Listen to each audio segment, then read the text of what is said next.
Several organizations have begun identifying you as part of a new generation of leadership in martial arts. When you hear that, what do you believe people are responding to in your work, and how do you personally define what real leadership in martial arts should look like today? Well, in martial arts, I believe you're saying the new generation. Obviously, we're not the blood and guts generation that came up in the 60s and 70s.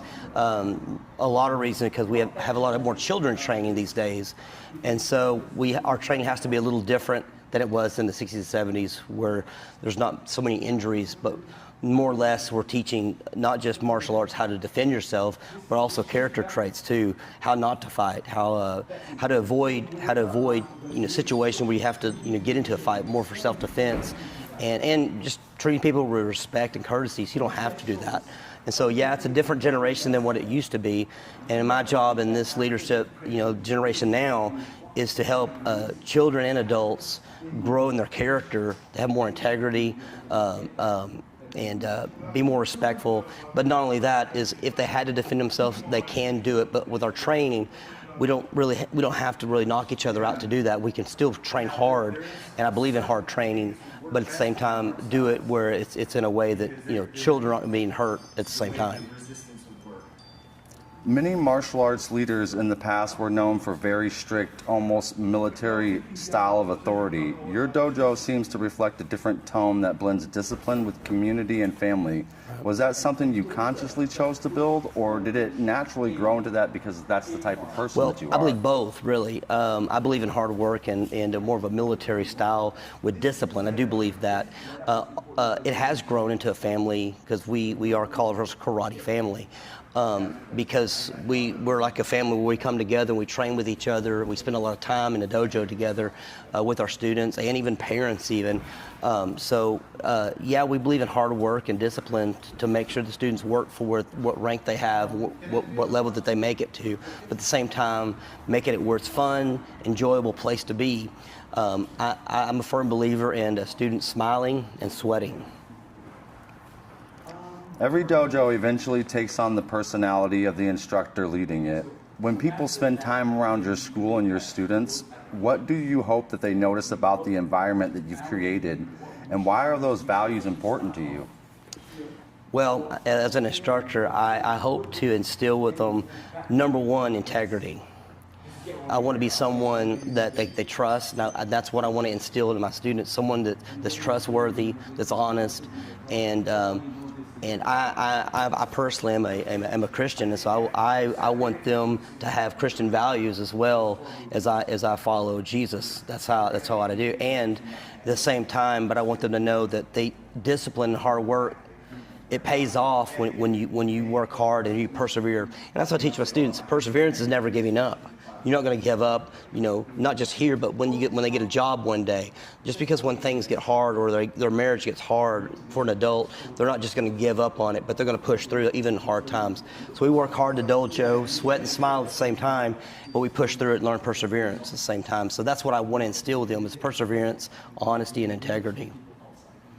You began training at a very young age and have spent now more than 4 decades in martial arts. Looking back at that journey, what experiences have shaped your understanding of leadership the most, and how did those moments change the way that you guide others today? Well, yeah, starting as a child, I started in the mid to early 80s, and things were a lot stricter back then than it is today. Learning a lot of the discipline, there wasn't a whole lot of talk about, character building. It was more, you just train hard and so forth. And so I want to continue that training that I learned as a child. At the same time, I've learned as you come up as a child, that just because you came up as a child through the ranks, through hard work, that even when you're an adult later on, that you're not less than the older people that started back in the 60s. Does that make sense? So the folks that started in the 60s, they were in their older ages, 20s. And as a child, I started when I was 7. I don't want my students to be looked at less than because they're a younger person, even as a black belt, looked down on by the older folks because they put in the same hard work. as they did, and so did I. So I want my students to know that their hard work has paid off, even if they started as a child. So. Martial arts instruction can easily become focused on belts, ranks, and achievements. In your own teaching, what do you believe students should ultimately gain beyond technique, and how do you try to make sure those lessons actually take root? You're right. It is more than just belts. But belts are a good goal for students to go. My goal is to teach them self-defense, good technique, where if they had to use it on the playground or on the street or somewhere, that they can execute those techniques properly and defend themselves, and not just learning just to get another belt. Belts are nice, and I explain to my students, belts are really nice, but it's a goal. It's a goal to get to, but that's not our goal. Our goal is not black belt. Our goal is to have good technique, good, clean, strong. I like to say Texas karate. So. You and your wife both hold high rank and run multiple schools together while raising children who also walk the martial arts path. How has building a martial arts life and family shaped the atmosphere of your dojo, and what lessons has that experience taught you about leadership? Well, being a husband and a father, it's helped me a lot understanding children, because I'm around children because I have two small children, and learning to juggle my family life with karate life. My wife is she's my rock in my life, and she's one of the greatest supporters that I have in my life. And so I met my wife teaching karate years ago, and she loves the martial arts as well. She actually teaches us a small school not far from here, and as well as I have two other schools. But we run the schools like a family. You know, we love our kids, we spend time with our kids, we love our karate family too. And we ran into a lot of students, even children, that maybe they don't have a dad in their life or a mom in their life. And so we have to become that to them as role models, because there's a lot of, families that don't have another parent, and especially, single parent families. And so I've become dad to a lot of kids, and my wife has become a mother to a lot of the kids as well that don't have a mom that's around. So in a family sense, that's how we kind of blended in with our karate family, because you see that there's a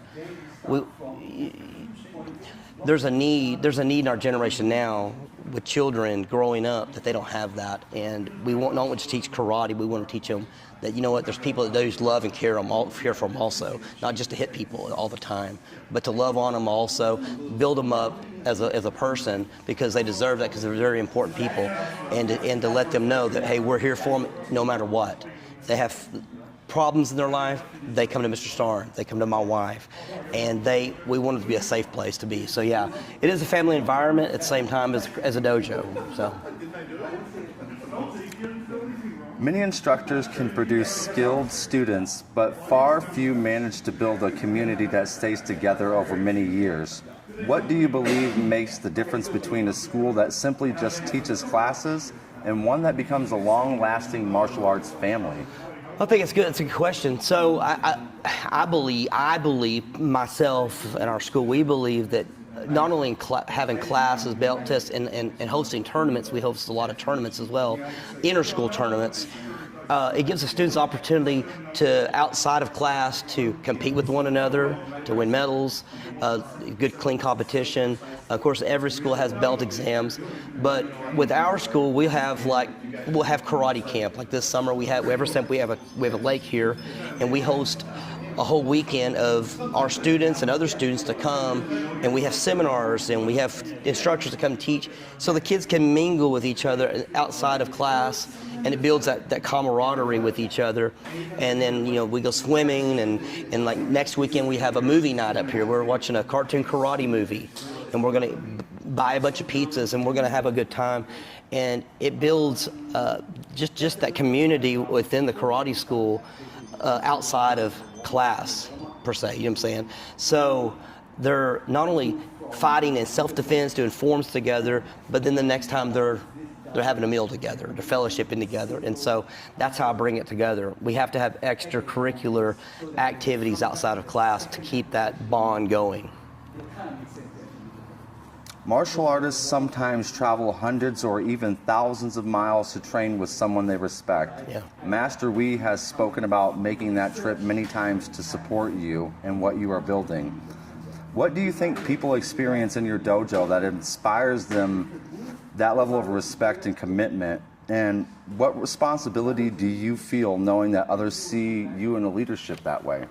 Well, number one, I'm humbled. I'm honored to have someone such as Mr. Wee and Keith Yates and Billy Smith and Mr. Burleson when he was alive. A lot of these karate icons, I'm honored that they would think so much of myself. I'm humbled that they would come and spend time teaching my students. In fact, Mr. Wee he messaged me and asked, hey, I'm coming to America. Would you like me to come to your school? And I was honored that he would ask me that. And so, in turn, I believe, when I tell my students this, they're like, wow, Mr. Starnes, he's coming all the way from Australia to come and work with us, or Mr. Yates or Mr. Proctor coming, Keith Yates or Mike Proctor coming from Dallas to come to work out with us in a small community, because we're in a small town. Our town has about 7,000 population. And so coming to the country, the rural area, is a big deal, and my students see that having that caliber of martial artists come is really an honor, and I'm blown away. The martial arts world today is more diverse than ever, with sports systems, traditional schools, and many modern interpretations. In the changing landscape, what qualities do you believe the next generation of leaders must have if martial arts traditions are going to remain strong? Right. So I believe what's happened, in from my experience over the years, is martial arts has went to more sport karate, which there's nothing wrong with sport karate, tournament fighting, tournament kata, musical forms. I think those are wonderful, and I think those have a place. But I think we've gotten so far away from traditional application of the techniques that they're throwing in tournaments, that they're throwing in forms, musical forms or whatever. I think that we need to start going back, and that's my goal, going back and get a middle ground. There's a place for sport, and there's a place for tradition when we need to be middle ground, when we need to know why we're doing what we're doing. I mean, it's martial arts. It's martial. It's not an acrobatic thing, but that's a different thing. But we need to go back to learning, like the bunkai, the application of your forms, the application of your forms in one steps. How do you execute those techniques if someone were to attack you, and not just tagging people in a tournament, which I love tournament sparring. Don't get me wrong, but I think there's a balance there, and I'm trying to bring back a balance where we're not just competition, but we're not just traditional where we just don't compete. There has to be a balance to keep martial arts strong. Otherwise, the techniques that people like Gichin Funakoshi and Mr. Yates, Mr. Burleson, and Mr. Steen taught in American karate, where I came up, if we move away from that, then those techniques are going to be lost. If it's just sport karate, we got to go back to a basic where we're middle ground, where we're balanced. So if that makes any sense. Yes, sir. When someone trains with you for several years, what signs tell you that their training is beginning to move beyond simply practicing techniques, and they're starting to truly understand the deeper lessons of the art? I believe, and it happens at any kind of level, where beginner, intermediate, and advanced students. What I see is, I see a student that may struggle with a technique, whether it be self-defense or one-steps or sparring even. At some point in that training, they go from the frustration of not understanding, or maybe even weeping over, I'm not getting it, I'm not understanding how to do this right, I can't do it. And I tell my students that can't is a cuss word. We don't use 4-letter words here. You can do it, and you're going to get better, and you're going to push through it, and you're going to, like I said earlier, persevere. And when they begin to persevere, and you give them some positive feedback, hey, you know what, what you just did here was very good. Give them a high five, pat them on the back, tell them how well they are doing. Over time, by doing that, you're going to see it click, and then become a better fighter, and you high five them again. And you got to come alongside and build them up, and not just continue to beat them down. And even though they may not be perfect, but they're gonna get perfect. I mean, I came up as a little kid, and I was very awkwardly. I wasn't athletically, but my instructor came alongside me and told me, Stephen, you know what? You're doing good. You need to fix this thing. And one of my mottos I tell my students, my instructors here, is the sandwich approach or hamburger approach. You have a piece of bread, you got a piece of bread, and you have a piece of meat here. You tell them something good, you tell them what they need to fix, and tell them something good again, and build them up without watering it down and saying, hey, it was all good. Fix the technique, build them back up, and you'll see the light go off. And like, for instance, I had a little young lady just a month ago. She would cry between every sparring match. Now she went through 15 rounds of sparring, just dominating. And you know what? And she walks a little more pride, and she understands that, hey, I've improved. And I've told her, look where we came from 3 months ago. And so just building them up and let them know what they need to fix, and not just leave it there. Keep alongside your students and keep walking with them through the journey. And that's what an instructor does. It walks alongside someone to build them up and keep them. And my job is to make them better than me. As you look toward the future, both for your own dojo and for the students who will carry the art forward, what kind of example do you hope your leadership leaves behind, and what do you hope people will say about the spirit of the school that you have built? So when I'm gone or retired, I hope they get stronger than what we are now. So my goal is to make them stronger than how I came up. My goal is they continue to grow in not just our discipline of American karate or American taekwondo, but I'm a firm believer in learning other arts and bringing it in. It's the beauty about being in America. We can mix and match, and bring in some ground fighting, bring in some weapons, bring in some Shotokan or Ishinryu, whatever, or Filipino Arnis. Bring it in, and I want my school to know that we're a school that continues to grow. That we don't get to a point just like a tree and stop growing. We want to grow to the clouds and past that. We want to keep growing. And I believe I think we're about 15 foot tall right now. And we're going to keep growing. So. Well, thank you, Grandmaster Starnes. I really appreciate you taking the time to speak with us today. Thank you, sir. Appreciate it. you. Thank you. I don't know if we got all